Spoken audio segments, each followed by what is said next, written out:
Hey, it's Alex D. Early in the morning here, a beautiful sunny day in Upper Canada in the Thousand Islands area of Ontario. Today I'm going to talk about man jewelry, jewelry for men. And why is it so hard for us to buy jewelry? So this is going to be a bit of a ramble. Women should really tune out because it's not for you. This is just going to be between us dudes. So dudes, if you got a cold beer in the fridge, crack it open.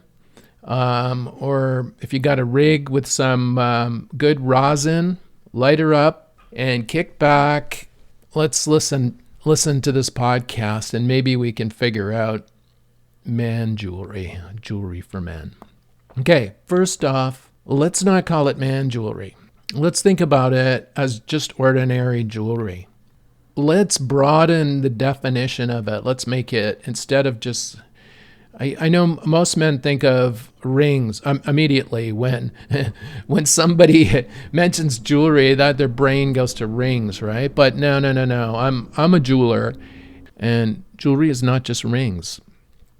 It's other interesting products like belt buckles and chains and belt chains and bracelets, big Viking torque bracelets. It can be fobs. It can be a keychain, a thing you put on your keychain, on your car, on your set of car keys. It can be a fob, like the thing that turns your car on, except maybe it's a piece of jewelry, something to give your keys a nice weight and feel in your hand, right? So my mission as a jeweler here in Canada who specializes in extreme cannabis jewelry made from cannabis plants for stage screen, people who just like to wear cannabis vibed jewelry or amazing jewelry pieces. That's what I do, and I've had to set a new path to chop through the undergrowth to get to where we are now. We're always looking for new designs and new things to do. And I've always been interested in men's jewelry, and men immediately have mental blocks when it comes to jewelry because we automatically think rings, right? And it's not about this. It's about quality. It's about quality things that you can own for a long time. That's how to think about it. You think about it like the difference, if you're buying a power tool, you go down to the Home Depot, your drill's like died, right? And there's a whole wall of drills there on the wall, like on the in the drill section of the Home Depot. And you're staring at this thing, and they range in price from $19 to like $99, like almost $1,000 for like a drill, right? And you wonder, what the fuck? Like, how can the range be so great within this, right? And then if you look at the drills, you'll see a lot of them grouped around the middle or the low middle in price. They'll be like, there'll be the $40 drill, the $100 drill, the $149 drill, all in that sort of range. Then you take a jump, and it goes to the professional level stuff. Now, we all know that if we could afford it, we would rather buy the $500 hammer drill instead of the $49 hammer drill. We know this. Deep inside our cores, we know we are making a mistake when we buy the $19 drill. We know it. But sometimes that's all you need. But in the case with jewelry for men, that's not what you need.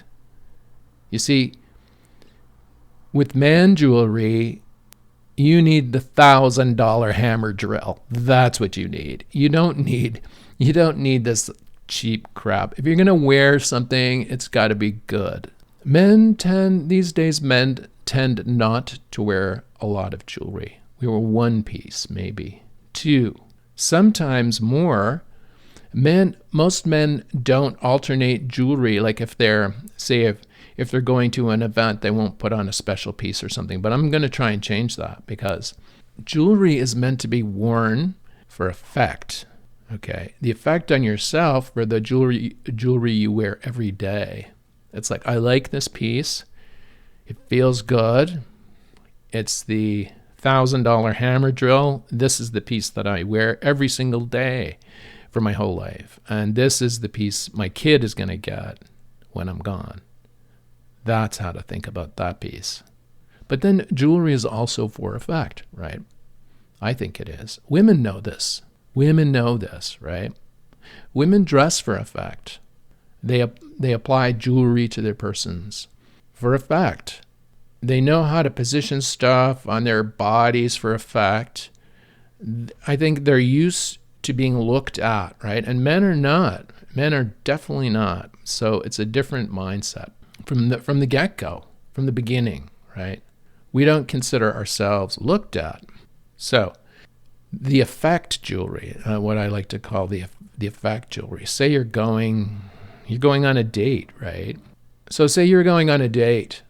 A piece of effect jewelry would be a nice chain you could wear on your wrist or something, just for that date, not every day. You're not wearing it every day, but you'll pull it out for this, right? Something that has a statement about who you are as a person, right? That's effect jewelry. Or say you're accepting an award, an Academy Award, a Grammy Award, something, and you're up on stage and you're wearing a piece of jewelry on you, and all the cameras are on you, everything is on you, and you're wearing a piece of effect jewelry. Hopefully, these days it's not. These days it's a corporation is paid for the jewelry piece to be on the person's neck, but hopefully the person is rocking something personal too, you know. But effect jewelry, where was I, guys? Effect jewelry. So that's how to think of it. Don't think of it as girly or, you know, I don't know how to think about that shit. Think about it like hammer drills, man. It's like, okay, you go to the Home Depot. You can either buy the cheapest that you know will be going in the garbage. You'll never be able to resell it. It has no resale value because it's just like, you can't melt it down and reuse it because it's just like, it's crop made, mass-produced garbage, right? You know what I'm saying, right? But at the other end, it's extremely expensive, and the drills look sort of the same, right? You look at it, you pick them up. You know, one might be a little heavier or whatever. You look at them, but you know also deep inside that it's more than it. There's something else inside that makes it better. And so jewelry is like that. Now, when you're thinking about effects, okay, you're going on your date. Say you're going to a job interview. You know, what do? You know, you don't want to wear the giant gold handgun pendant on your person. No, you want to tone it down a bit, right? You want to get more low key, right? So jewelry has that effect. It's like the same thing. You can also think of it like sneakers or like kicks, like shoes, right? You have a mood for a certain type of shoe. That's what you put on. And eventually, when you acquire jewelry pieces, if you acquire more than one, then you have choice, right? So you can say, okay, I'm going to the job interview. Maybe I should wear this like business, just this clean piece, right?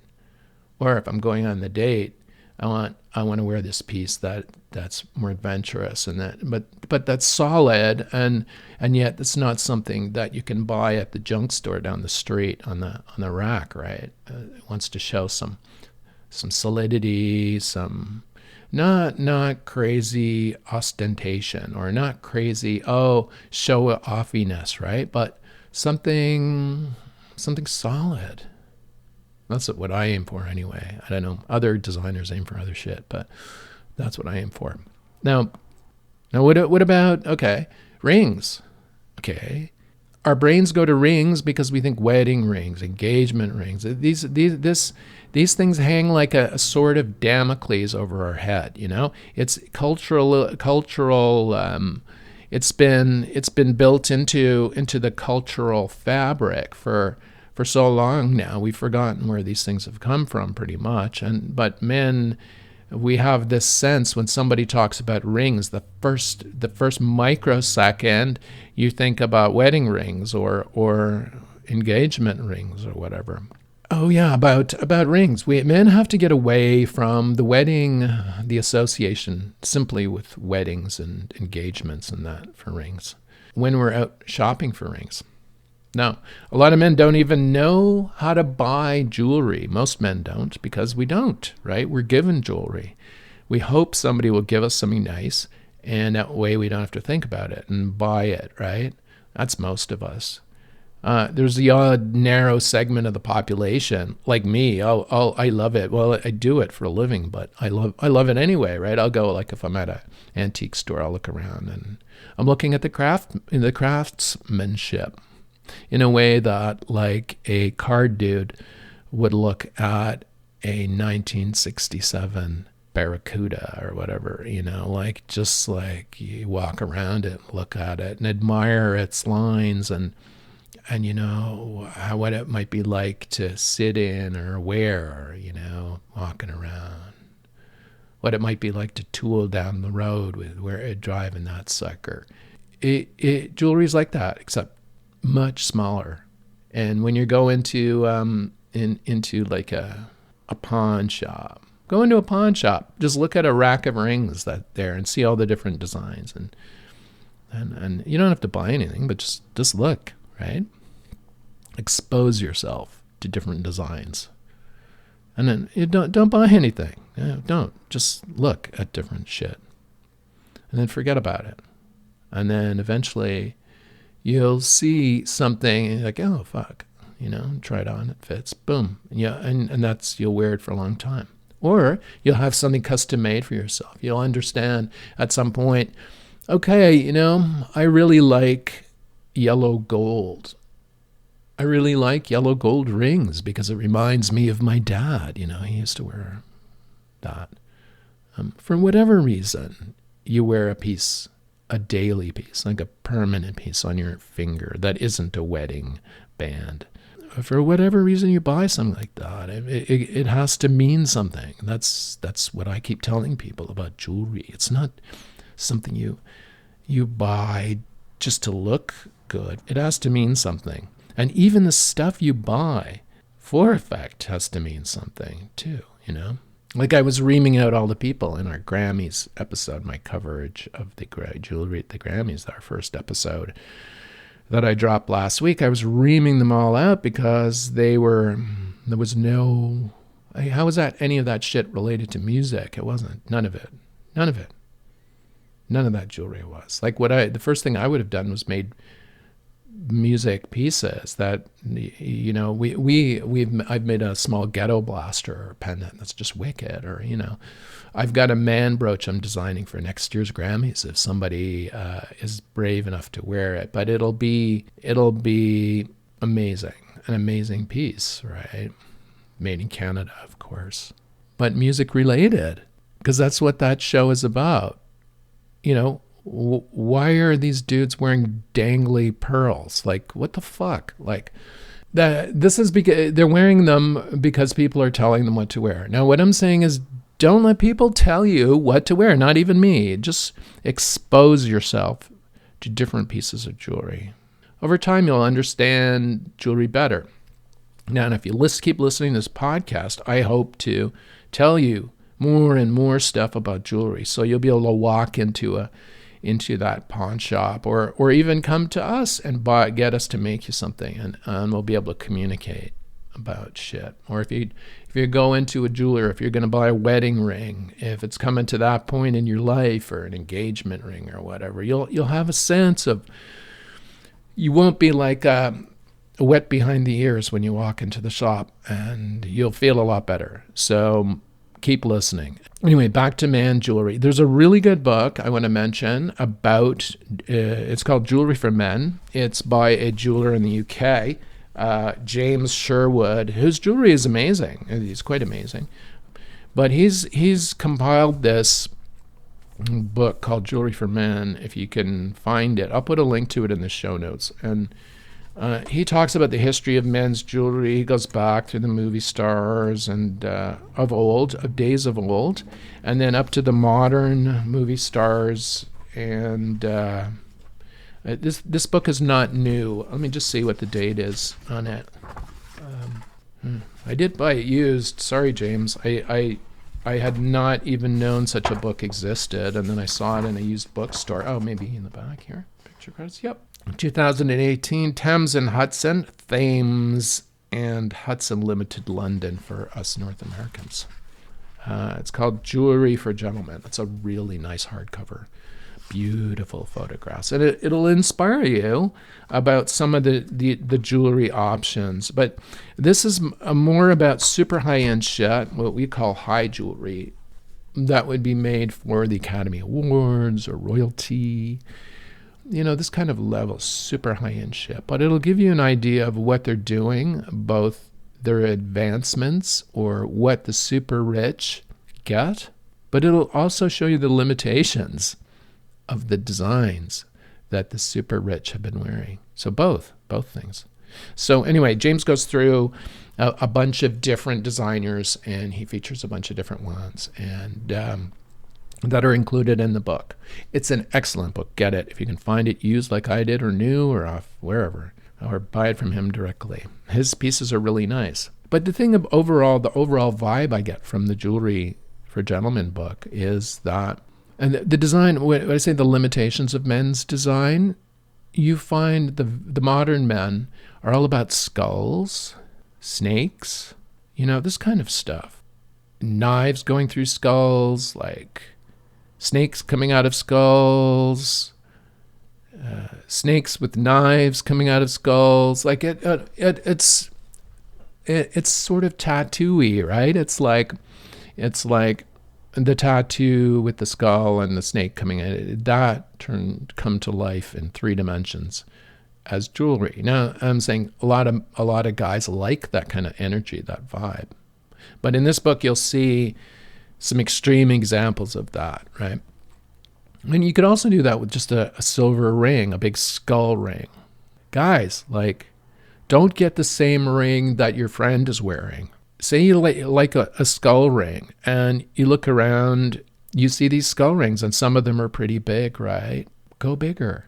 Go bigger. Wait till you find the biggest fucking one you've ever seen, like 2x size of everyone else's. And then keep it in your drawer, and then wear it to the barbecue in the summer at the friend's house. Just that's an effect piece, right? It would probably be impractical to wear every day. Although I have seen men wear huge pieces of jewelry every day, and they rock it. And the other thing about jewelry, men, when you wear something, like when we wear something and we forget we're wearing it, it becomes a part of us. Like we can wear huge pieces of jewelry and not even know. Like I have this chain bracelet that I wear, a sterling silver one. It's so heavy. It's so heavy. You would think that you would notice it, but no, after a while you don't. And that's the best time, because the jewelry becomes you then, right? You become it, and it becomes a part of you. And jewelry will even change its shape over time to conform to the shape of your wrist or finger. Or you'll see this sometimes with rings. They'll flatten on the bottom a little bit after you wear them for a long, long time. All the hammering on the tables, maybe the cooking or whatever you're doing, hammering with tools, fixing the car, it flattens out the bottom of the ring. Like the precious metal has life, right? Something that you wear every day. But the big skull ring to the barbecue is an example of jewelry worn right. If you're a skull dude, you like skull jewelry. I also want us to consider that jewelry just doesn't have to be rings or pendants or necklaces. It can be a wicked belt buckle. It can be just like a killer, a skull, a big silver skull belt buckle. And you could wear that for effect, but that's something you could wear every day. Might be a bit much at the board meeting, but unless you're the CEO with a silver skull belt buckle, that would That would keep them in line, wouldn't it? Anyway, yeah, no, jewelry can be fun. It can be funny, you know. It can be hilarious. It can just be. That's the thing, guys. You can use it. You can use it for a purpose, right? It's not just a wedding ring or what do I have to get her for an engagement ring? It's like, no, man. Let's let's do this crazy skull ring that's like fucking gigantic. I remember I was in a line at the post office. I got one of these cards that I had to pick up a package, right? So I was standing in line at the post office, and the line was quite long. And there was this dude standing in front of me. He was shorter than me, but like muscly and like fucking. He looked evil, right? He was like he sort of looked a bit like Joe Rogan. Maybe not as sorry, Joe, but he sort of looked like that. But he was covered in tattoos. He was wearing black, and like he had this sort of grimace on his face. He was bald. He was like he had hands. I could see his knuckles, right? Where, you know, have you ever seen a boxer's hands where their knuckles are all calloused up, like they've been hitting fucking heavy bags for years, and it builds, it's like they're like calluses on the soles of their feet but on their knuckles, right? And this guy had this, and I'm standing there looking at this guy looks fucking scary, man. He looks like some gangster like enforcer dude, and he's not wearing colors, but he could, I guess, but he's just wearing all black. And I looked down, and I was like looking down at the knuckles, and they were freaking me out. And then I saw on his hand, he had this big fucking skull ring, right? It was huge. I'd never seen a skull ring that big in my life. It was massive. I was trying to do the math in my brain as a jeweler, trying to calculate how much it could weigh. And like, I tapped him on the shoulder, and he turned around and looked at me, kind of grimaced at me. And I said, dude, that ring is fucking amazing. Where'd you get it? It's like fucking, I've never seen anything that big in my life. And he smiled and he said, yeah, man, isn't it wicked? And he started telling me about the ring. He was like, man, I was in London and I was in this store, like, and this guy, like, he made rings for Keith Richards. Like, you know, he was telling me that Keith Richards, he made like 50 of these or whatever, and this is number 49. And he was like telling me that the guy at the counter at the post office, right? He was like banging on the table trying to get us to come forward. And no, we were like, the dude held up his hand and said, no, wait. And he was talking to me about his rings and his bracelet. He shoved me this fucking bracelet, like huge. Like I wear one like this now, right? And this necklace, it's massive fucking.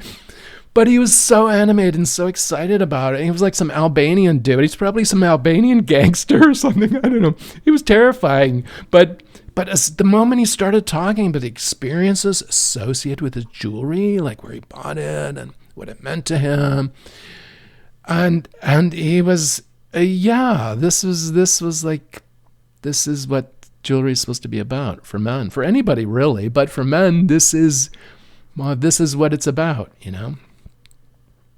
Or another time, I was eating Chinese food in Toronto, one of my favorite restaurants there, Swatao. It's like, if you're a Torontonian, you'll know it. And if you're a film star visiting from overseas or whatever, you'll know it too. Or if you need a meal at 3 a.m, you'll know it. But anyway, I was there in the afternoon, and I was sitting at the table at this restaurant.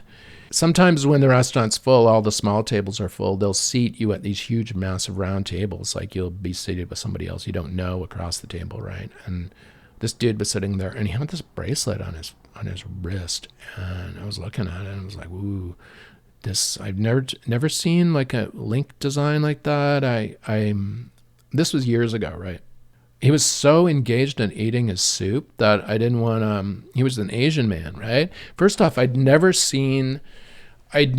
was silver, but I'd never seen anyone in that restaurant wear a big piece like this. And I was looking at it thinking, fuck, this is cool. I sort of remember what it looks like, but I really should have asked him about it, like where he got it, who made it. People will tell you. I mean, ask them. dudes. Like, if you see something you like, and you'll know you like it. You'll just know. You'll say, wow, that looks cool. And I just ask the dude, where'd you get that, right? Who made it for you? Or, like if you're in the pawn shop, just gather information with your eyes about different stuff.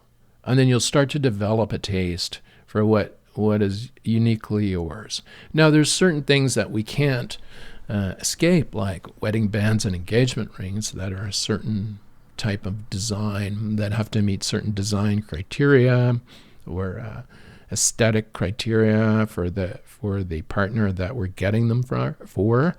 But the rest of it's all us, man. We can do whatever the fuck we want. And let me tell you, jewelry is amazing. One piece, that's all you need. One piece for yourself, personal piece. And then maybe another piece for effect, right? And sometimes they'll switch too. Sometimes, you can wear the personal piece for effect if it's big enough. But yeah, think about it like drills or like, it's like that. Sure, there's some art aspects to it.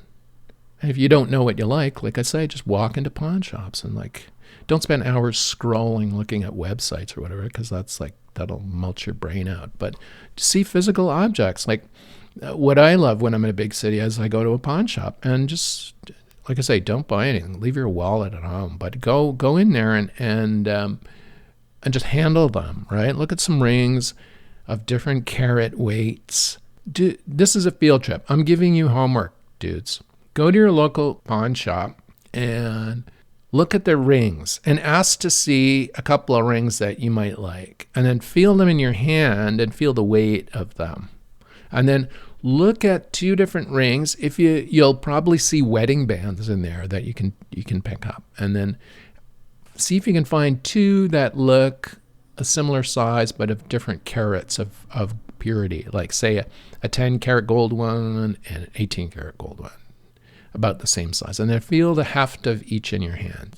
So jewelry is that tactile, is a feeling thing, right? So you can feel the weight. And the gold, it's best to different types of gold you can do this with.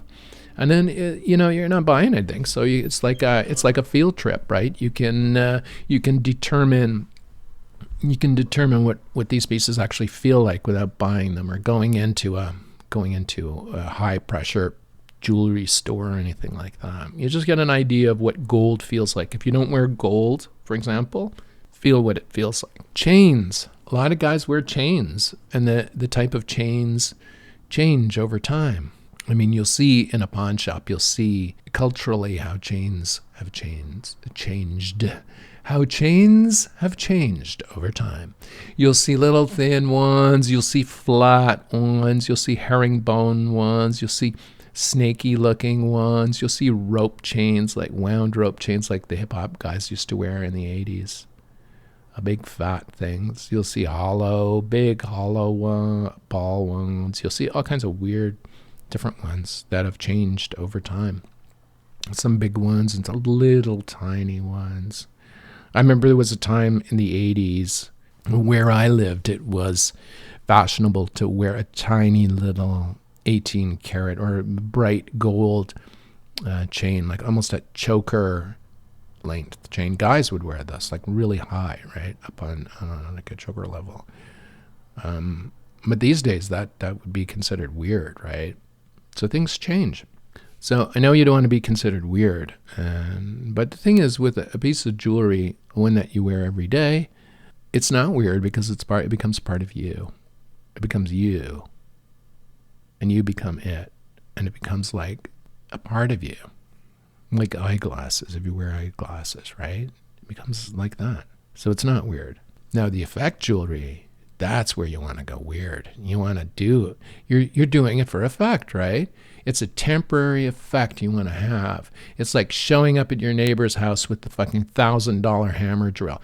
No, you're not going to loan it to him, but you can come over and maybe put some bolts into his concrete basement floor just to make his mouth water. So that's the idea with jewelry, guys. It's not really complicated, but you need to expose yourself to more of it. And you need to listen to this show because I'm going to be talking about all kinds of it. And I make the craziest shit. Like I take cannabis plants and I cast them into gold jewelry pieces and silver jewelry pieces. Like I'm a bit shall we say eccentric in the way of a jeweler, in the way of our products, right? I make jewelry from cannabis plants. That's what I do. On this journey, we'll be able to find out about different things. Like I'll be talking about all kinds of jewelry pieces for women, men, whoever, and how they're made and what they mean, and a bit of the history about them, right? Like I'm digging into history big time. I want to influence culture a bit too. Culture is really fucked when it comes to jewelry. Let me tell you, it's not. We're in a doldrum of jewelry design. We're in this period. You know, these doldrums. You're sailing along in your sailboat, and then suddenly there's no wind, and you're stuck in this. The sea is flat. There's no movement. You're not going anywhere, and the sun is baking. You know, your head is starting to blister. You're running out of water. Okay, that's where the jewelry is right now, and we've come to shake it up. So we're the wind.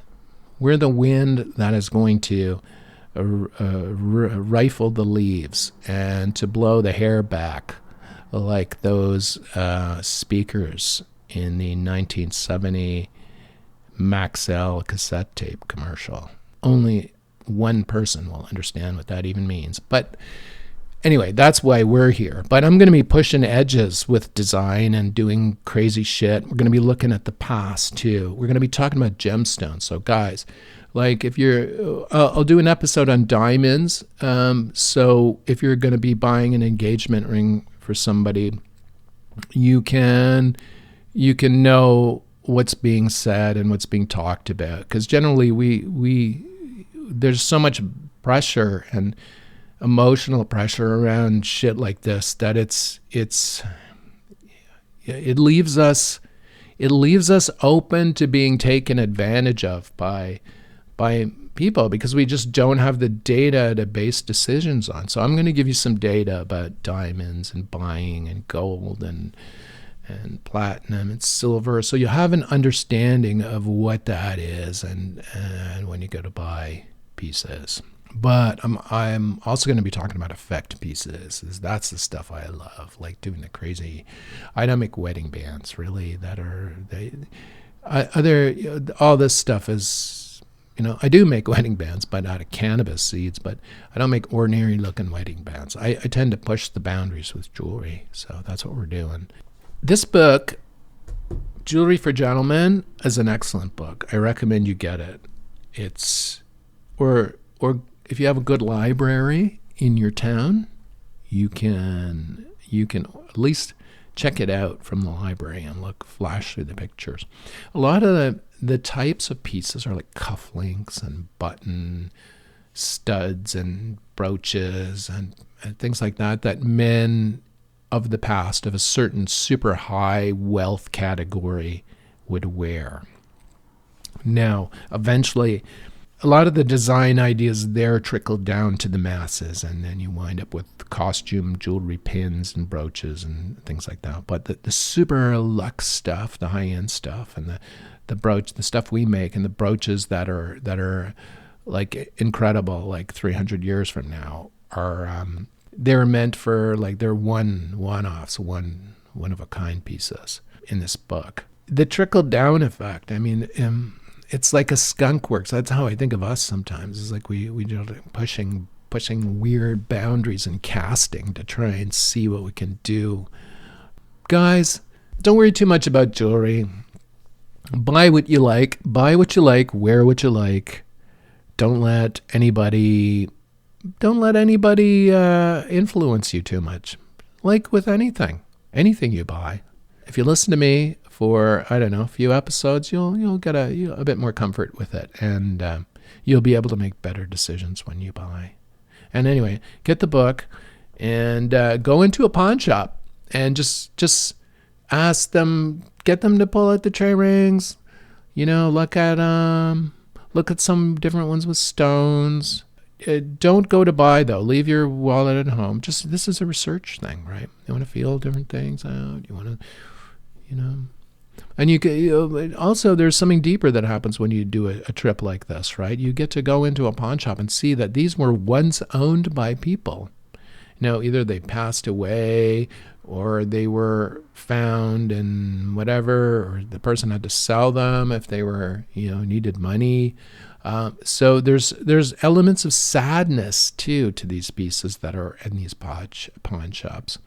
But the design is the antidote to that sadness. That the design is still there, looking back at you from that tray. It might have something to teach you about designs that you like, that you might find cool for your own self, for your own wearing. Never worn a pinky ring? Huh? I don't wear one. I think the second I think about pinky rings, I think about mobsters and stuff like that. But I want to try one. I want to see. I might try one just to see what it feels like or what it looks like. That would be a show up at the friend's barbecue with the pinky ring, right? With onyx in it or a diamond in the middle. That would be an effect piece for sure, right? As you're flipping the steaks on the barbecue. Anyway, that's it for me. It's so beautiful and sunny today. It's winter here. It's cold still. It's warming up, though it feels like it. I saw a mosquito here. This is the winter in Canada, right? Like at night, it's like -10 or whatever. I saw a mosquito here. Our Canadian mosquitoes, man, holy. He wasn't even wearing a parka or anything. It was just straight up nude mosquito flying around. Anyway, next week, I think we should talk about, what should we talk about?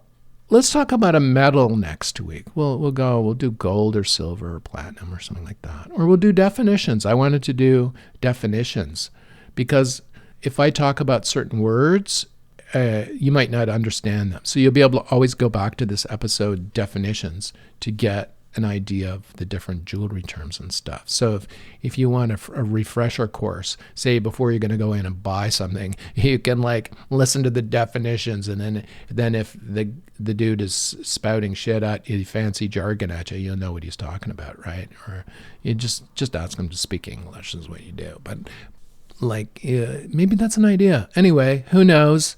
That's it for the Cannabis Goldsmith this week, recorded in Upper Canada, the Thousand Islands area of Ontario. It's beautiful out here, but it's winter. If you want to see what I do, go to tribe.ca. The CA stands for Canada or Cannabis Accessories. Tribe.ca. We're the Cannabis Goldsmith. We're a custom jeweler. We don't carry inventory. Get us to make something for you for that special occasion or just because.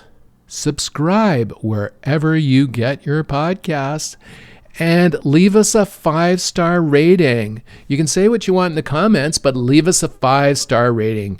At least that'll be something, won't it? Anyway, thanks for listening to the Cannabis Goldsmith. We'll see you next week.